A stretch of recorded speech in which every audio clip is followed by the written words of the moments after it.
Radio High presenta Judíos y Cristianos. Dos caminos, una redención. Un espacio semanal de diálogo sobre cuestiones litúrgicas y teológicas. Domingo de 9 a 10 de Argentina. Marcelo Aptekman nos sumerge en similitudes y diferencias entre los hermanos. Judíos y Cristianos.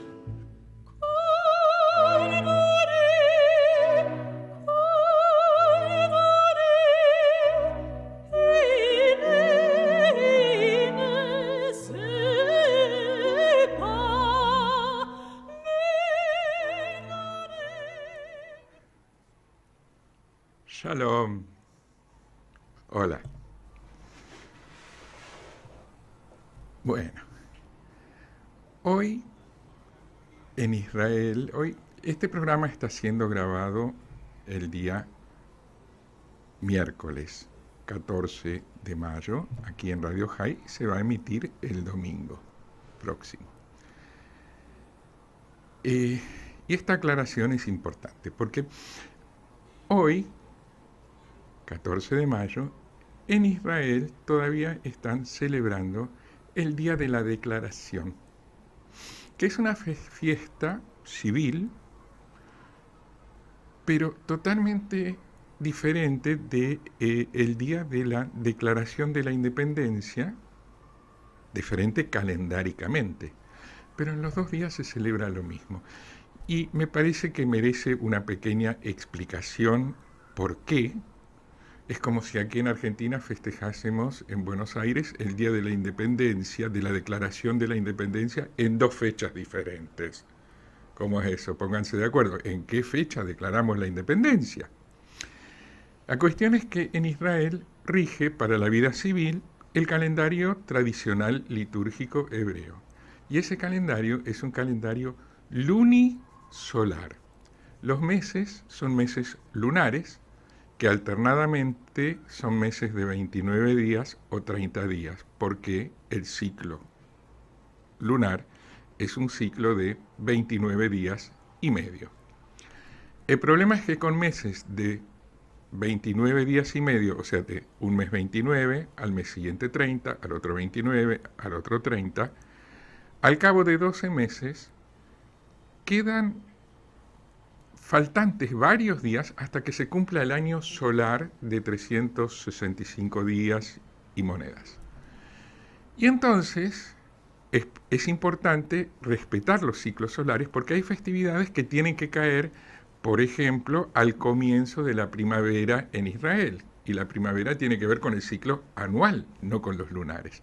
Entonces se desarrolló primero civilmente, luego litúrgicamente y hoy en día de nuevo civilmente, el calendario litúrgico hebreo que es lunisolar, igual que es lunisolar el calendario chino, el vietnamita, y a diferencia del calendario islámico que es puramente lunar o del occidental que es puramente solar. Bueno, perdón toda esta explicación larga, pero es para explicar que el día 5 del mes de Iyar no siempre cae en la misma fecha. Este año, el aniversario del día en que, según el calendario occidental, se declaró la independencia, que es siempre 14 de mayo, aquella vez que se declaró en 1948, fue un 5 de Iyar. Este año no, es como un mes más tarde. Por eso se celebran las dos fechas. El 5 de Iyar, precedido primero es la noche por el Yom HaZikaron, la noche de recuerdo a los caídos en el combate defendiendo a Israel y también de los caídos como víctimas del terrorismo. Y se hizo la noche y se hace el día y después al día siguiente se celebra el Yom HaAtzmaut, el día de la declaración de la independencia según el calendario hebreo. Y el 14 de mayo, todos los años se recuerda que el 14 de mayo de 1948 se declaró la independencia del Estado de Israel. Bueno, ayer fue el día en el que, todavía, desde anoche y hasta hoy al atardecer, a la noche, es el día en que el Estado de Israel recuerda, según en los calendarios de los pueblos occidentales, europeos, americanos, su declaración de la independencia. Y entonces hoy, en este espacio dedicado al diálogo sobre cuestiones litúrgicas y teológicas entre judíos y cristianos, tiene mucho sentido, creo, que reflexionemos sobre todas las veces que la Biblia habla de un futuro hogar para el pueblo judío, de las promesas de el Señor a Abraham, a Isaac, a Jacob, e incluso, incluso en el Nuevo Testamento, de cuando en Hechos o en las cartas de San Pablo, se dice que esas promesas siguen siendo válidas. Todo eso, ese fundamento bíblico que tuvo en cuenta la política israelí al declarar su independencia en la declaración, en el así llamado Megillat Ha'atzmaut, el rollo de la Declaración de la Independencia, se incluyeron una serie de citas bíblicas que afirman que esa tierra es por voluntad del Señor para el pueblo judío, para el pueblo de Israel, que hoy en día está representado por los judíos. Y podría estar representado también por los cristianos que realmente se sientan parte de Israel, no reemplazando a un Israel perimido, sino la casa de Israel junto con la casa de Judá. Bueno, resulta que anoche, sobre este tema, anoche ya era, al anochecer ya era el 14 de mayo, a los fines calendáricos judíos. Anoche, en un grupo donde nos reunimos judíos y cristianos a charlar sobre temas de teología y otros temas, me tocó tomar la palabra y dar yo el puntapié inicial con una charla sobre todas estas citas bíblicas e invitar a algunos de los teólogos, profesores de teología cristianos presentes, a que respondan si ellos piensan que todas estas frases que cité de la Biblia y otras podrían ser la base para un desarrollo teológico que le permita a los cristianos entender la existencia del contemporáneo Estado de Israel como cumplimiento de las promesas del Señor, como figuran en las Sagradas Escrituras, no solo judías, también Sagradas Escrituras de los cristianos. Los invito entonces a ver conmigo la grabación de esa charla y sobre todo, si les interesa, les voy a después a dar el link, una vez terminada mi exposición, les voy a dar el link a la conversación que se generó a partir de allí con la intervención de varias personas, tanto judíos como cristianos, que no siempre estuvieron de acuerdo con lo que dije, algunos me dieron bastante fuerte, pero opinaron. Y también les voy a pasar el link a esas reuniones que se hacen todos los martes. Ayer me tocó hablar a mí, el martes que viene hablará otra persona. Yo lo coordino el lugar todos los martes. Y es absolutamente gratuito, por supuesto. Así que bueno, los invito entonces ahora a ver la primer parte del video, al cual después les paso los datos del link, en la cual expongo este tema. Yo soy católica. Hola, muy bien, claro. Silvia y Guillo, representada la Grey Está Católica. con este papa.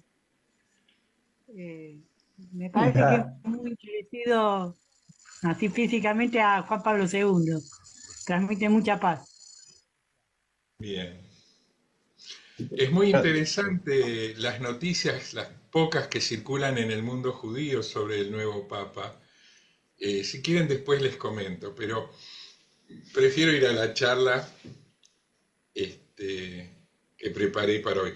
Les comento, la charla esta, yo preparé un material, Ya está. Sí. pero mi intención es que digamos, yo voy a exponer, pónganle 15, 20 minutos, les ruego paciencia, y después me gustaría que podamos entrar en conversación sobre el tema. Y el tema es sus promesas. Me refiero a las promesas del Señor. Ahora, hoy en particular es, bueno, ahora acá en Buenos Aires es 13 de mayo, pero el 14 de mayo, caiga el día que caiga en el calendario hebreo, en Israel se celebra el Día de la Declaración de la Independencia.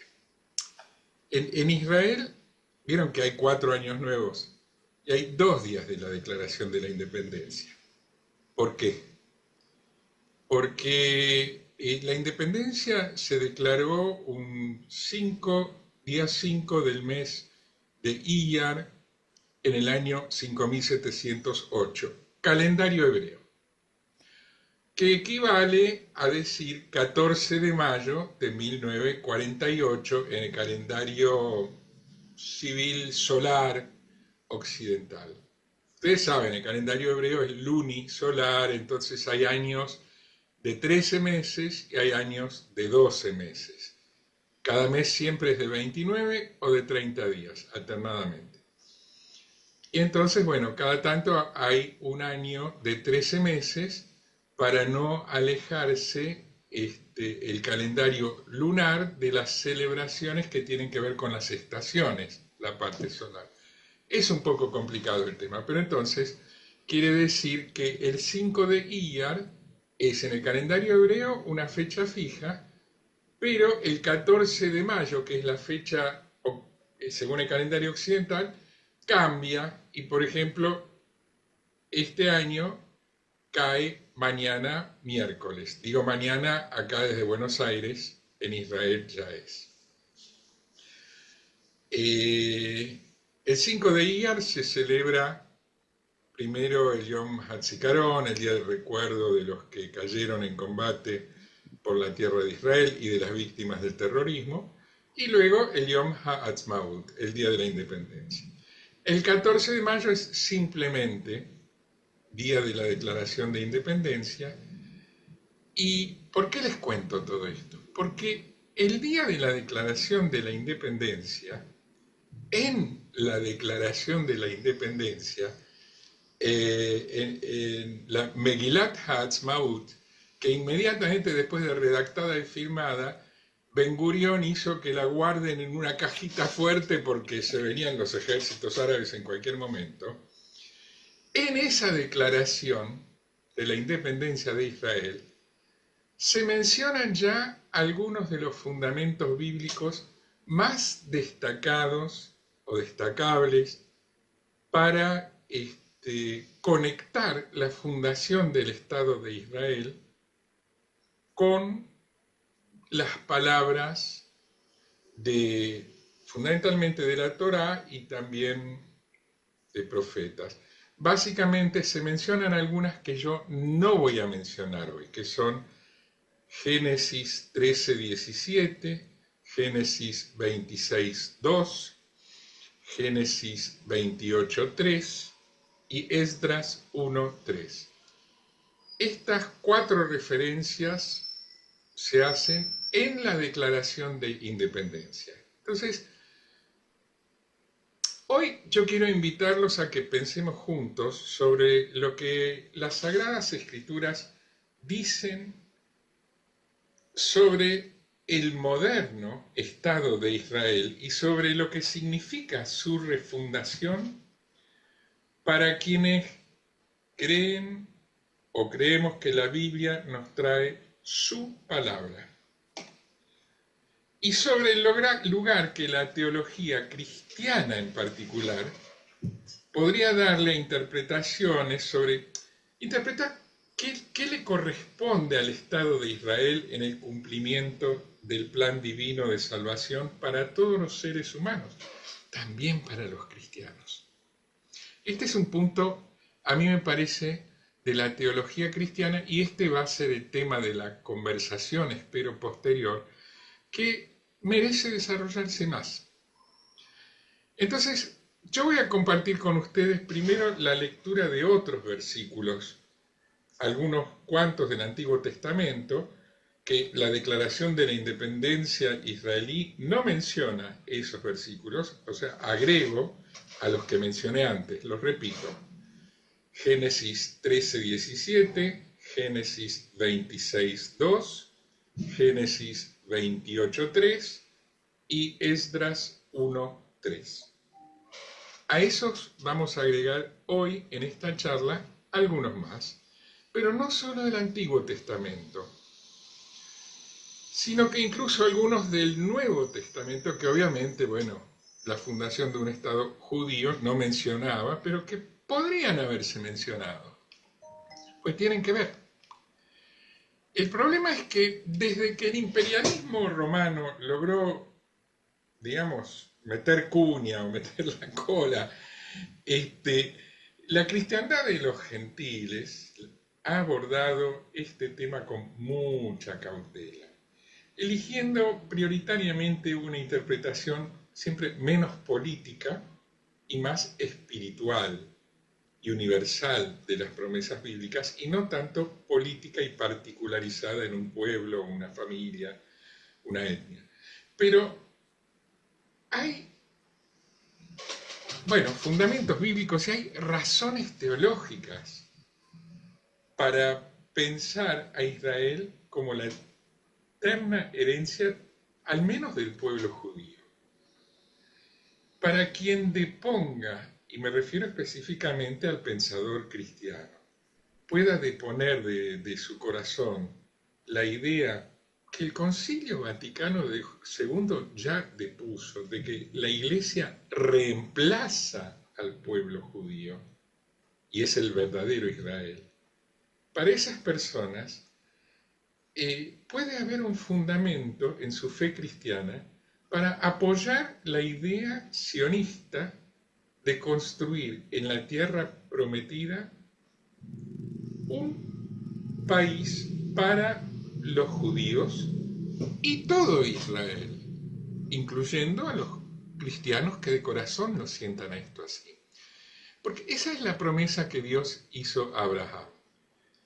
En Génesis, y acá vienen las citas bíblicas que voy a aportar yo, adicionales a las que trae la Declaración de la Independencia de Israel, ¿no? Una es Génesis 12, 1 y 3, donde el Señor promete a Abraham que bendecirá a quienes le bendigan y maldecirá a quienes le maldigan, y que va a bendecir a todos los pueblos a través de él, de Abraham. Y en Génesis 13, 14, 15 le dice: alza tus ojos y mira desde el lugar donde estás, hacia el norte y hacia el sur, al este y al oeste, porque toda la tierra que tú ves, a ti te la daré y a tu descendencia para siempre.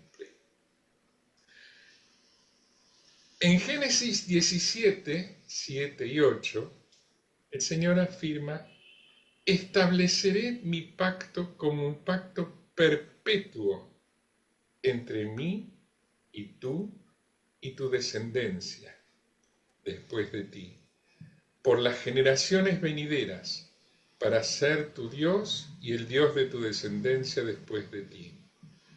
Toda la tierra de Canaán, donde ahora resides como extranjero, se la daré a ti y a tu descendencia después de ti como posesión eterna.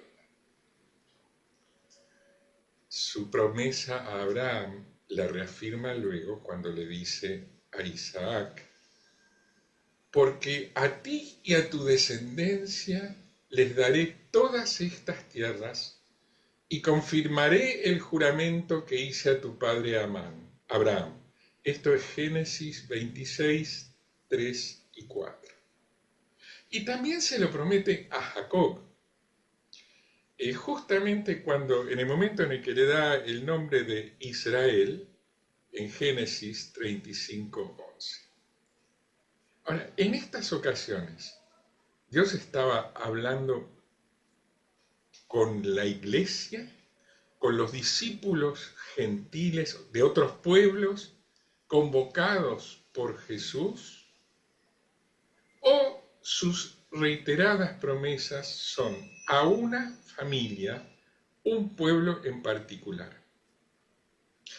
La reiteración de su promesa a través de las generaciones no designa a la tierra de Israel como una herencia eterna para los descendientes de esa familia. La alianza en el Sinaí consolida aún más la conexión entre el pueblo judío y la tierra de Israel, aunque introduce condiciones, la obediencia a la ley del Señor, pero no anula su promesa incondicional a Abraham y promete que incluso después del exilio, cuando todas estas bendiciones y maldiciones que he puesto delante de ti vengan sobre ti, y cuando tú y tus hijos os volváis al Señor vuestro Dios, entonces el Señor tu Dios restaurará tu fortuna y se compadecerá de ti y te reunirá de todas las naciones donde te dispersó. Él te llevará a la tierra que pertenece a tus antepasados y tú tomarás posesión de ella. Dice Deuteronomio 31:5. Incluso Moisés llega a decirle a Hashem: acuérdate de Abraham, de Isaac y de Israel, tus siervos, a los cuales has jurado por ti mismo, y les has dicho: yo multiplicaré vuestra descendencia como las estrellas del cielo, y daré a vuestra descendencia toda esta tierra de que he hablado, y la tomarán por heredad para siempre. Éxodo 32:13. Muchas veces la Biblia da testimonio del compromiso divino de devolver al pueblo judío su herencia eterna, a pesar de los periodos de desobediencia o exilio. Y también lo hacen los profetas, que resaltan la perdurabilidad de sus promesas. Por ejemplo, Isaías 11:12 profetiza el segundo retorno de los judíos a Israel. Y según Jeremías 31:35-37, solo si el sol, la luna y las estrellas dejasen de existir, Israel dejará de ser una nación ante Dios.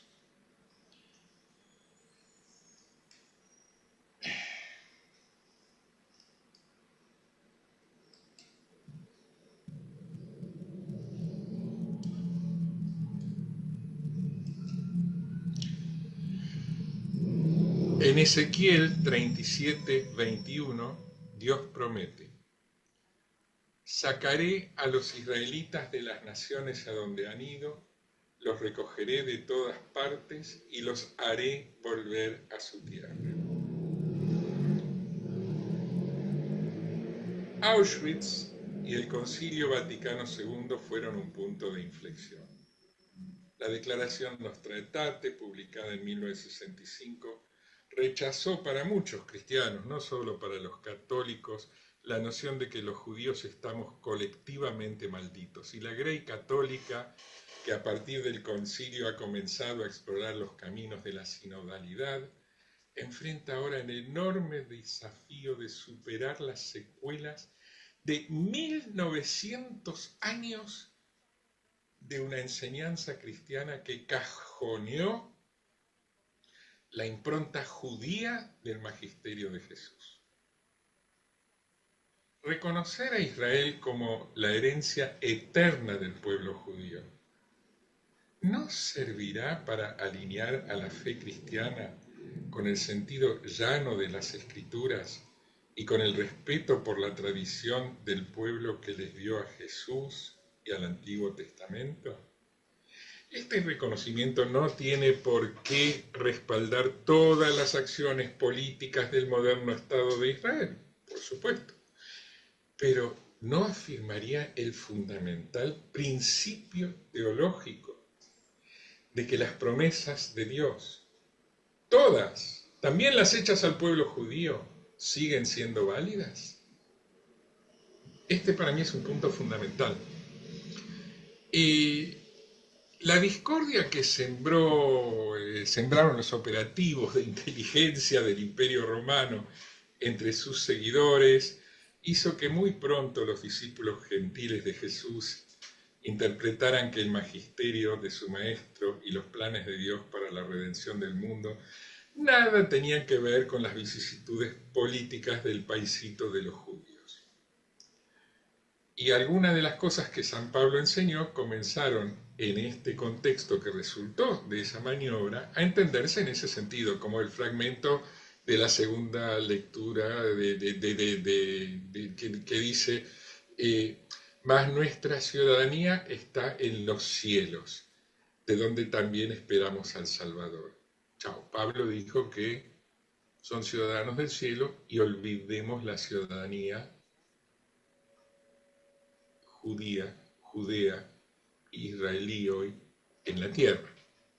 Para sostener esta interpretación desjudaizada de las Sagradas Escrituras, la cristiandad prorromana le restó vigencia a otros párrafos de la obra de San Pablo que vienen primero y que a pesar de todo siguen siendo muy claras y contundentes. Por ejemplo, en Romanos 11, 1, 2 dice: ¿rechazó Dios a su pueblo? De ninguna manera. Dios no rechazó a su pueblo al que conoció de antemano. Y en lo que se refiere a la elección, son amados por los patriarcas porque los dones de Dios y su llamado son irrevocables, dice Romanos 11, 28b a 29. Los dones de Dios a los que se refiere incluyen la promesa de Dios de tierra que dona a los patriarcas, que Pablo no niega, sino que considera una promesa irrevocable. Esto tal vez no todo el mundo esté de acuerdo con esta interpretación. Para mí se cae de maduro. Acepto que podamos discutirla. Ahora bien, y lo que pasa es que la Biblia parece promulgar la perpetuidad de la conexión histórica del pueblo judío con la tierra de Israel. Y también lo hace en la liturgia y las costumbres judías. Entonces, por eso, las mismas palabras, leídas por otra persona, desde otra tradición, por ahí quieren decir otra cosa, ¿no? Por ejemplo, el siervo sufriente del que habla Isaías, en la tradición interpretativa cristiana, obviamente es Jesús, es una profecía. En la tradición interpretativa judía se toma en cuenta el contexto histórico en el que eso fue escrito, y fue escrito cuando los asirios se habían llevado a casi todo el pueblo de las tribus del norte, a la casa de Israel, y bueno, y quedaban viudas, huérfanos, gente desamparada, dolida, duelando, y a esa gente es que Isaías les dice que el siervo de Dios sufriente va a ser restituido, va a ser redimido, salvado de la esclavitud, va a ser restituido en gloria. ¿Quién es ese siervo sufriente? Para los judíos en ese momento y para la tradición interpretativa judía hasta hoy. El pueblo judío. Entonces, las mismas profecías pueden ser interpretadas de dos maneras diferentes, y en realidad cualquier texto, según desde qué supuestos teológicos uno lo mire.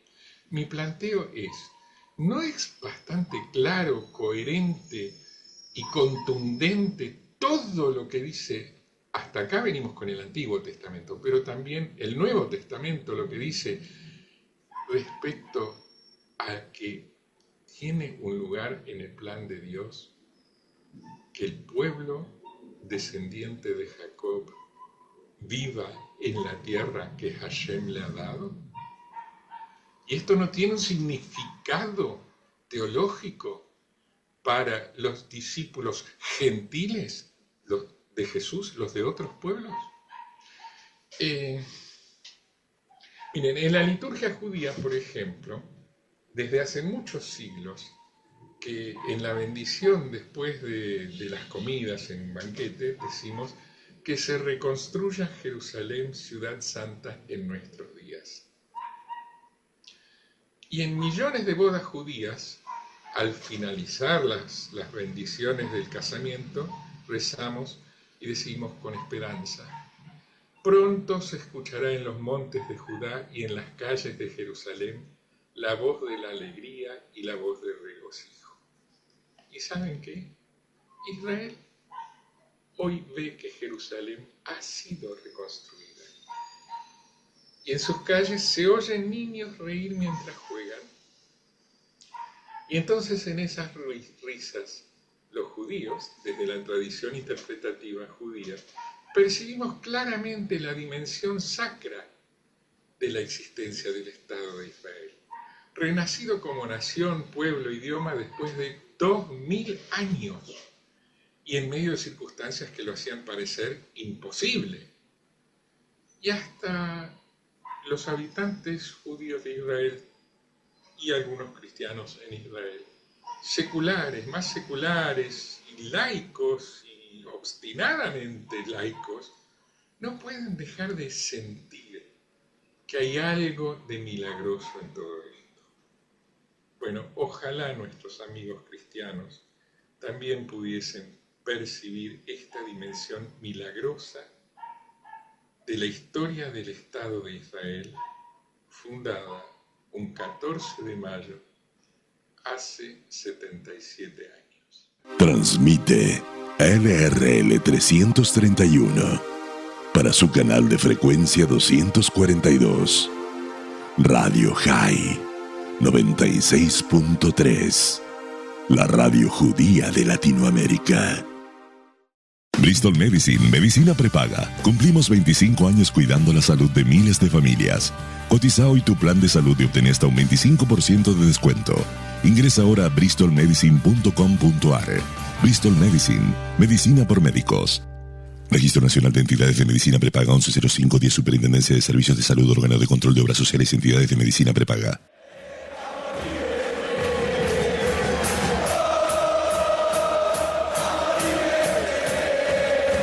La actualidad deportiva, institucional y política de River Plate la escuchás en Código River. Los jueves de 20 a 22. Código River. Con la conducción de Gustavo García por Radio High. Yo soy del vicio de River Plate y con el corazón yo te sigo. Usina de Justicia.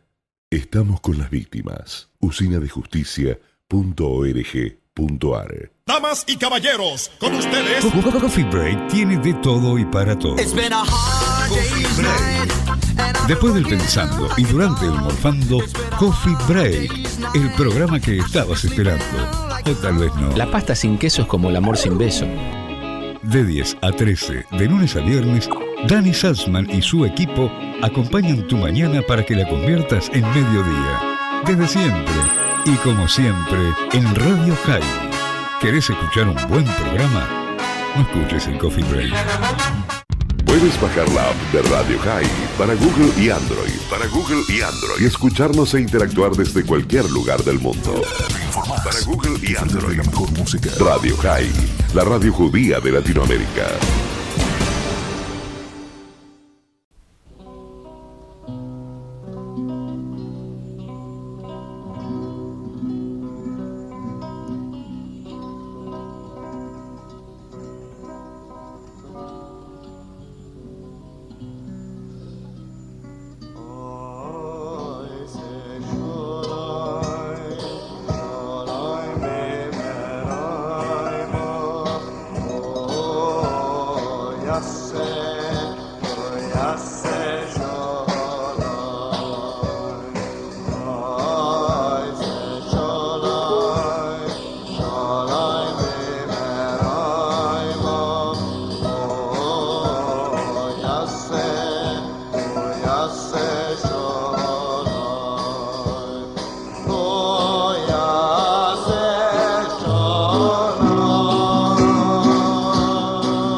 Bueno,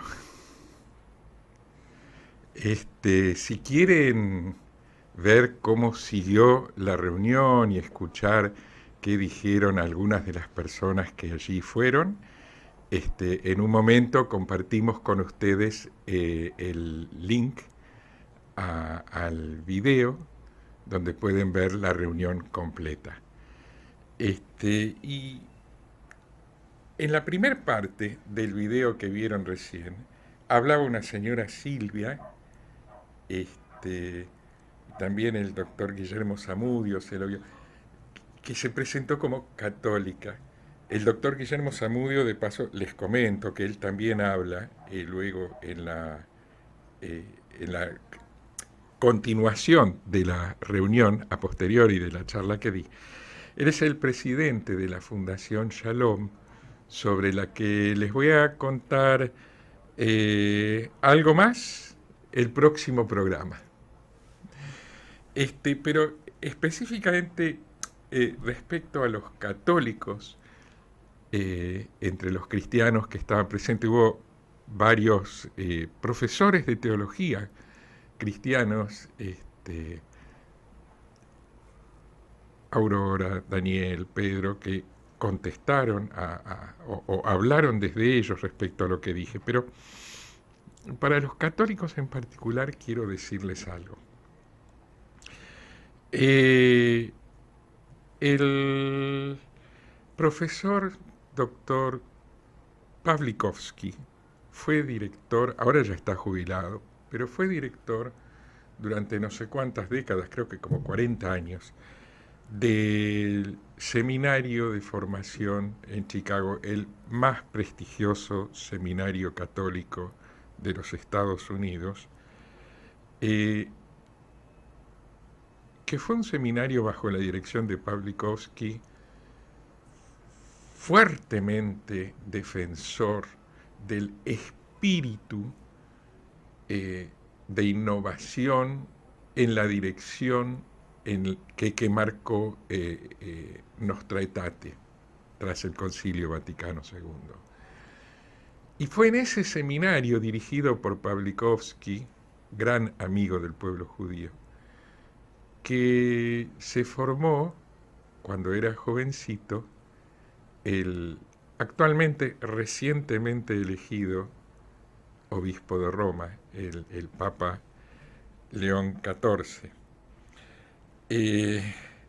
Así que bueno, veremos su santidad qué quiere y puede trasladar del clima de diálogo creativo compartido por judíos y católicos en los Estados Unidos, no solo en el seminario de Chicago. En Estados Unidos se dio durante décadas. Claro, ahora uno ve las noticias de Estados Unidos y dice, ay, todas esas universidades y los campamentos anti-israelíes y antisionistas de los estudiantes. Pero hace 40, 30 años atrás se sentía, y en el seminario de Pawlikowski se trabajaba duramente construyendo puentes entre judíos y cristianos, también en lo teológico.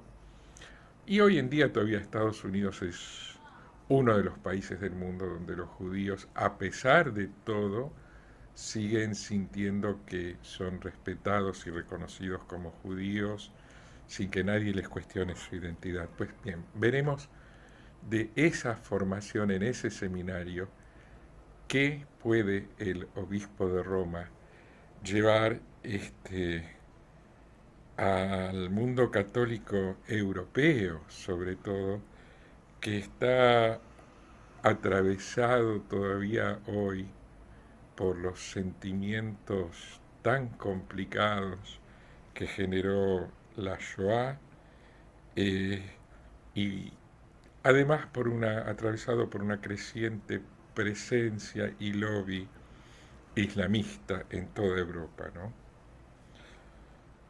Pero volviendo a los textos bíblicos que mencioné en la charla, quiero resaltar que el Señor no se refiere a todo el planeta Tierra, sino que se refiere concretamente a lo que se puede ver mirando al norte, sur, este y oeste desde una montaña, un monte en particular.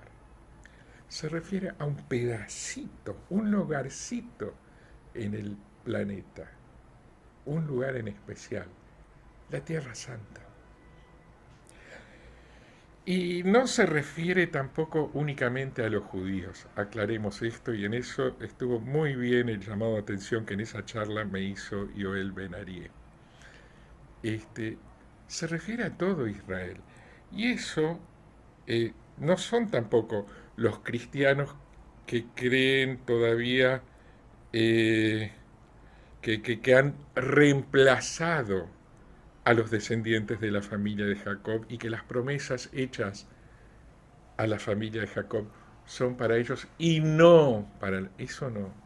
Sus promesas no han prescrito, son para todo Israel. Esto es para los judíos y para las gentes de otros pueblos, por ejemplo, los convocados por gracia divina, por el amor de Jesús, convocados al amor a Israel.